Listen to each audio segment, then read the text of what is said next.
بسم اللہ الرحمن الرحیم۔ ابتدائے رب جلیل کے بابرکت نام سے جو دلوں کے بھید خوب جانتا ہے، دیکھتی آنکھیں سنتے کانوں، آپ کو رائے شاہد کا سلام۔ امید کرتے ہیں کہ آپ سب خیریت سے ہوں گے، اور میں بھی اللہ پاک کے فضل و کرم سے اور آپ سب بہن بھائیوں کی دعاؤں کی وجہ سے بالکل ٹھیک ٹھاک ہوں۔ سب سے پہلے ایک چھوٹی سی ریکویسٹ ہوتی ہے کہ میرے چینل کو سبسکرائب کریں اور بیل آئیکن والے بٹن کو آل پہ کر دیں تاکہ میری آنے والی ساری ویڈیو آپ تک آسانی سے پہنچ سکیں۔ پیارے ویور، کافی عرصے سے ایک پینکی پھیلی ہوئی تھی، ایک ایسا ماحول بنا ہوا تھا سوشل میڈیا پہ کہ مولانا طارق جمیل صاحب اور مولانا منظور مینگل صاحب کی آپس میں کافی تعلقات خراب ہو چکے ہیں اور ایک دوسرے پہ باتیں کرتے ہیں، پتہ نہیں کیا کچھ نہیں ہو رہا تھا۔ تو کل پرسوں والے دن کی بات ہے کہ مولانا طارق جمیل صاحب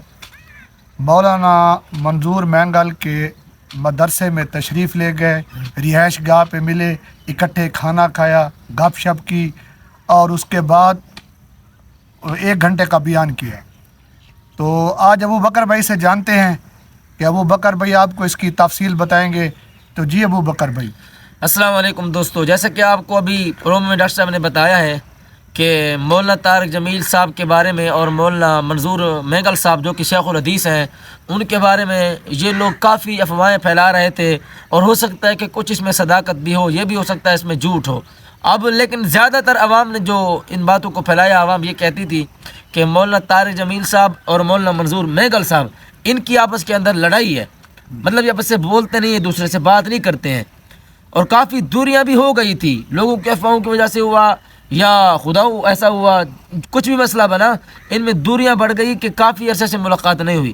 ان میں ایک چیز تو یہ تھی کہ مولانا منظور مینگل صاحب کا جو موقف تھا وہ یہ کہتے تھے کہ سننے میں ایسا ہے، باقی اللہ جانتا ہے، کہ لوگ اس طرح افواہیں پھیلا رہے تھے کہ مولانا طارق جمیل عمران خان کی تعریفیں کرتا ہے، ٹھیک ہے، عمران خان کہتا ہے بھئی میں ریاست مدینہ بناؤں گا، اور مولانا منظور احمد صاحب کے بارے میں یہ کہا جاتا تھا کہ وہ اس کے خلاف ہیں، اور مولانا طارق جمیل جب ان کے حق میں بات کرتے تھے تو لوگوں نے اس چیز کو بہت زیادہ سوشل میڈیا پہ باتیں بنائیں، اور اس بات کا بہت زیادہ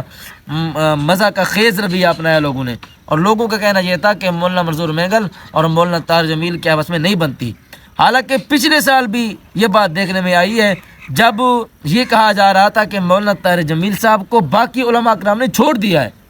علماء دیوبند کے جو بڑے بڑے علماء کرام ہیں وہ نہ مولانا طارق جمیل کو ریونڈ میں بیان کرنے دیتے ہیں، اور نہ ہی ان کو کسی ختم بخاری کی تقریب پر بلاتے ہیں۔ اس کی مین وجہ لوگوں نے یہی بتائی تھی کہ یہ سیاست میں چلا گیا ہے، حالانکہ اس کا سیاست سے کوئی تعلق ہی نہیں ہے، یہ سیاست سے دور رہ کر ٹھیک تھا، اللہ نے اس کو عزت دی ہوئی، اس کو کیا شوق تھا، اس کو کیا ضرورت تھی کہ وہاں جائے اور یہ کسی سیاسی لیڈر کی پشت پناہی لے یا وہاں جا کر اس کی تعریفیں کرے، لوگوں کا یہ موقف تھا۔ لیکن پچھلے سال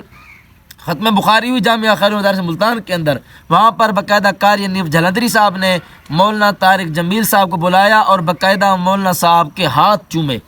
اس سے معلوم یہ ہوتا ہے کہ یہ لوگوں کی افواہیں ہیں، یہ لوگوں کی باتیں ہیں جھوٹی، اس طرح کی کوئی حقیقت نہیں ہے۔ ہم کو تمام لوگوں سے اس سے پناہ مانگنے بچنا چاہیے،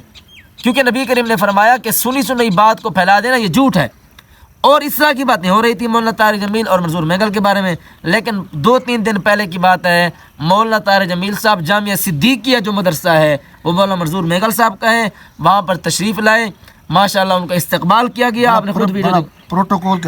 کے ساتھ استقبال کیا گیا، اور مولانا طارق جمیل صاحب نے وہاں جا کر بیان کیا۔ اس سے یہ ظاہر ہوا کہ ان کے دل کے اندر کوئی قدرت باقی نہیں ہے، اور جو لوگ افواہیں پھیلا رہے تھے ان کو بھی اس بات کا سیدھا منہ پر جواب مل گیا کہ بھائی جھوٹی باتیں پھیلانے سے کوئی فائدہ نہیں ہے، ہمارے علماء کرام کل بھی ساتھ تھے اور اب بھی ساتھ ہیں، اور ماشاءاللہ مل کر دین کا کام کر رہے ہیں۔ مولانا منظور مینگل صاحب اپنے طریقے سے دین کا کام کر رہے ہیں، مولانا طارق جمیل صاحب اپنے طریقے سے کام کر رہے ہیں، اور باقاعدہ جو ڈاکٹر صاحب بیان سننے کا تھا لوگوں نے اپنی وال پیپر پہ لگایا ہوا تھا، فیس بک پہ یہ بات چل رہی تھی کہ مولانا صاحب نے وہاں جا کر جو بیان کیا یوں لگتا تھا کہ اپنا جوانی کا طارق جمیل بیان کر رہا ہے، ایسے طریقے سے بیان کیا۔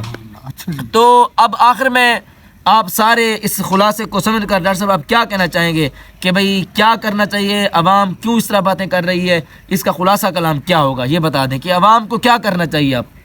میں بھی آخر پہ یہی کہوں گا کہ جب یہ 2 عالم دین اکٹھے بیٹھے عوام کو تو جو پیغام ملا